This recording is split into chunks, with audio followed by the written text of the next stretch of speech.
I hui anō ngā ika āwhiro o te pakanga o Māraia i te rānei, ko te ono te kautau kua hipa i taua pakanga te take. He hokinga mahara, he hekenga roimata. I whakahaere rātau i tā rātau hui ki roto o Rotorua, i reira Arapaira tāwhai. Koine e tahi o te ope tuatahi i haere ki Māraia, kua whakakotahi mai anō hei whakamahara i tērā o rātau haerenga nui. Ātahua mō tō mātou rōpū, kāpai, e kite i ngā hoa.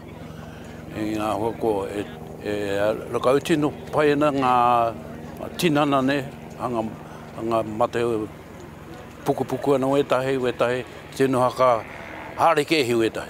I puta te karanga o te komiti o Rotorua kia tū te hui whakawhanau na tana ono te kau ki konei, hei tā te toi haua Ken Hingston, e tino rereke ki tō rātau whakakotahinga, he ono te kautau ki muri. We went in, we were a bit worried, but it was very much like our native bush.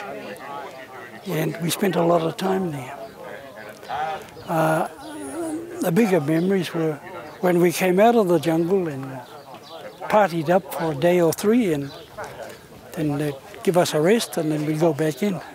Toko whā o te ope tuatahi i hinga ki tā wāhi, toko rua o rāua he Māori, ko te hiahia kia whakahokia mai ngā tū pāpaku, hei te tau e tū mai nei. Nui ke o mātou whakaaro kia rātou.